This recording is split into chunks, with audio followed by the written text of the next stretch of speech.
Thank you so much for watching our video.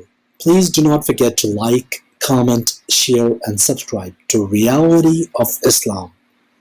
ROI की speeches को subscribe करके bell icon पर जरूर क्लिक करें। जज़ाकल्लाह। बिस्मिल्लाहिर्रहमानिर्रहीम। अस्सलामु अलैकुम वरहमतुल्लाह। कुछ लोग गुस्ल करने के बावजूद भी वज़ू करते हैं और फिर उसके बाद किसी भी किस्म की इबादत करनी हो तो वो करते हैं, जैसा कि नमाज, तिलावत या कोई भी और इबादत। लेकिन जब एक दफ़ा गुस्ल कर लिया जाए तो उसके बाद वज़ू की ज़रूरत नहीं रहती, इसलिए गुस्ल करने के बाद डायरेक्ट आप कोई भी इबादत कर सकते हैं।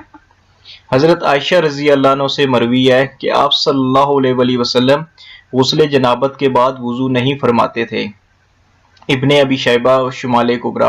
इससे यह साबित होता है कि जब आप सल्लल्लाहु अलैहि वसल्लम गुस्ल जनाबत करते तो उसके बाद किसी भी इबादत के लिए दोबारा से वज़ू नहीं फरमाते थे। हज़रत आयशा रज़ी अल्लाह अन्हा से मरवी है कि आप सल्लल्लाहु अलैहि वसल्लम गुस्ल के बाद वज़ू अलग से नहीं फरमाते थे। निसाई, तिरमिज़ी, मुस्नद तिलियासी और मुस्नद अहमद। इससे यह साबित है कि आप सल्लल्लाहु अलैहि वसल्लम जब भी गुस्ल करते उसके बाद दोबारा से अलग से वज़ू नहीं करते थे, बल्कि उसी गुस्ल के बाद कोई भी इबादत की जा सकती है। इसलिए जो लोग गुस्ल करने के बाद दोबारा फिर से वज़ू करते हैं उनका ये अमल दुरुस्त नहीं है। वो गुस्ल करने के बाद डायरेक्ट कोई भी इबादत कर सकते हैं। अल्लाह सुब्हानहू व तआला हमें छोटी छोटी सुन्नतों में अमल करने वाला बना दे और ईमान के ऊपर खात्मा फरमा दे। अस्सलामु अलैकुम व रहमतुल्लाह।